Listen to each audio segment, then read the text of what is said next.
જય જવાન, જય કિસાન, જય મુરલીધર। આજે તારીખ 2 ત્રીજો મહિનો અને 2026।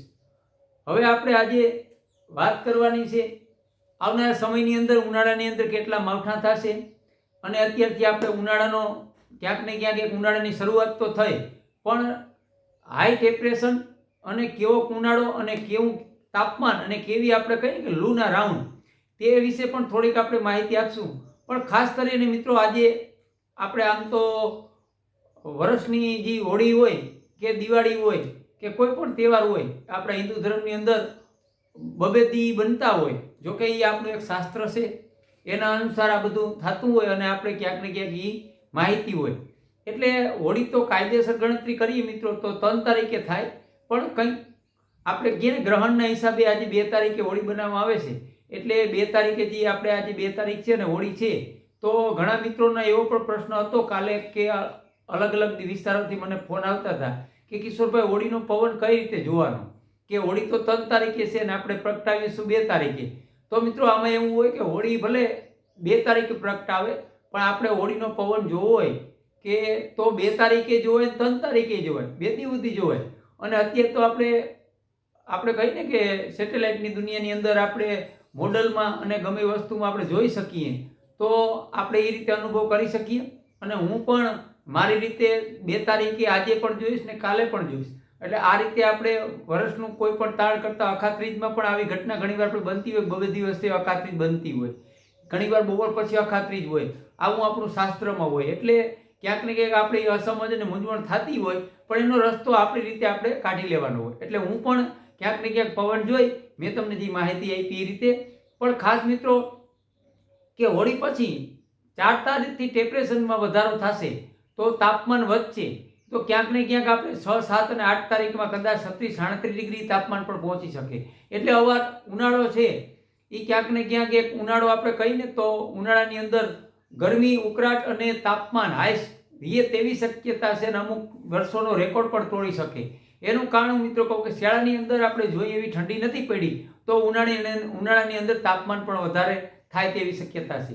હવે ઉનાળાની માવઠાની વાત કરીએ મિત્રો, તો ખાસ મિત્રો ઉનાળાના માવઠા 3 માવઠા છે। એક ચોથું માવઠું છે એ આપણે ક્યાંક ને ક્યાંક શંકા છે, એ આપણે નથી વ્યક્ત કરી શકતા, પણ 3 માવઠા તો ફાઇનલ છે ઉનાળાની અંદર।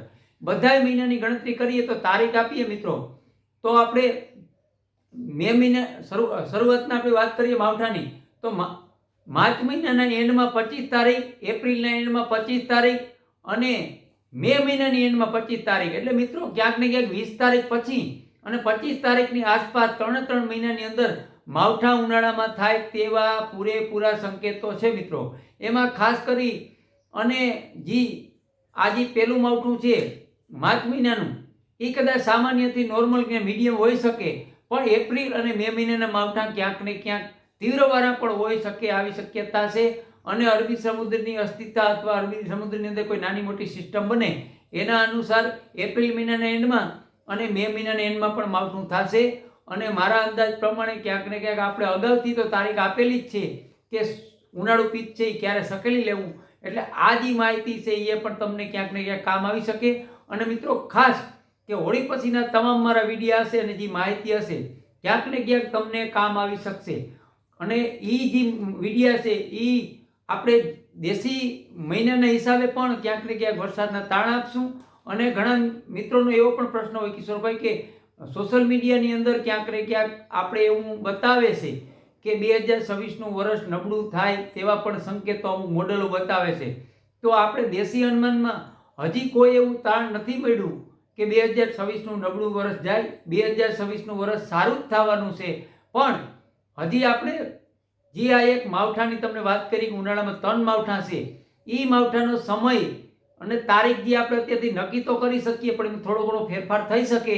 પણ ત્યારે દનિયા હોય, જો અમુક દનિયાની અંદર વરસાદ થાય તો સારા સંકેતો હોય, અમુક દનિયાની અંદર વરસાદ થાય તો ક્યાંક ને ક્યાંક આપણે એક ચોમાસાની અંદર વિલન પણ બની શકતા હોય। એટલે એની ઉપર આપણી સતત નજર છે। હજી કોઈ એવા દેશી આપણે જે અઠેઠાણ અનુભવ કરતા હોય એમાં કોઈ એવું નથી મળ્યું કે 2026નું વર્ષ નબળું થાય, પણ આવનારા સમયની અંદર જે દનિયા આવે એ દનિયા ઉપર પણ આપણે સતત નજર રહેશે। આ ખાતરીનો પવન છે। એટલે મિત્રો આ માહિતી છે જેટલી બને એટલી શેર કરજો, સબસ્ક્રાઈબર કરજો, લાઈક કરજો, જેથી કરતાં આવનારા સમયની અંદર આપણા ઓલ ગુજરાત સૌરાષ્ટ્ર કચ્છના ખેડૂત સુધી આપણી માહિતી પહોંચી શકે. એટલે આ વિડીયો પૂરો કરી. જય જવાન, જય કિસાન, જય મુરલીધર.